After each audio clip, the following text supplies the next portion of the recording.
আজকের এই কথাগুলো কারো জন্য নয়, শুধু নিজের উপলব্ধির জন্য আজকে এখানে পোস্ট করলাম। বৃষ্টি থেমে গেলে ছাতাটাকেও কিন্তু বোঝা মনে হয়। কালি ফুরিয়ে গেলে কলমটাও আবর্জনা ঝুড়িতে জমা হয়। বাসি হয়ে গেলে প্রিয়জনের দেওয়া ফুলটাও পরের দিন ডাস্টবিনে পাওয়া যায়। পৃথিবীর নিষ্ঠুরতম সত্য হলো, আপনার উপকারের কথা মানুষ বেশি দিন মনে রাখবে না।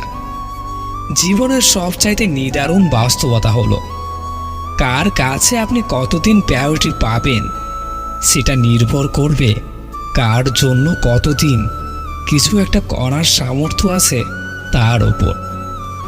এই বাস্তবতা আপনি মানলেও সত্য আর না মানলেও সত্য। আজ সকালে যে পত্রিকার দাম 10 টাকা, একদিন পর সেই একই পত্রিকা 1 কেজির দাম হবে 10 টাকা। 1000 টাকা খরচ করে একাডেমির লাইফে বছরের শুরুতে যে বইগুলো গুরুত্ব দিয়ে কেনেন, বছর শেষে সেই বইগুলোই কেজি মাপে বিক্রি করে দেন। সময় ফুরিয়ে গেলে এভাবেই মূল্য কমতে থাকে সবার, সব কিছুর।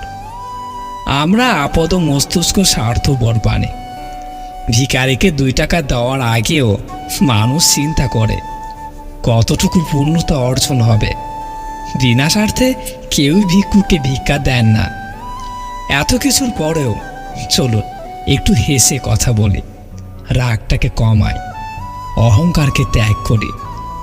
যদি সুখী হতে চান তবে প্রত্যাশা কমান। আপনি কারোর জন্য কিছু করে থাকলে সেটা চিরতরে ভুলে যান, কারণ সেটা যতদিন আপনি মনে রাখবেন ততদিন সেটা আপনাকে অহংকারে করে তুলবে। আবার কেউ যদি আপনার জন্য খুব ছোট্ট কিছু করেও থাকে তবে সেটা আজীবন মনে রাখবেন, কারণ এটা আপনাকে বিনিয়োগ কৃতজ্ঞতা সম্পূর্ণ একজন ভালো মানুষ হিসেবে বাঁচিয়ে রাখবে।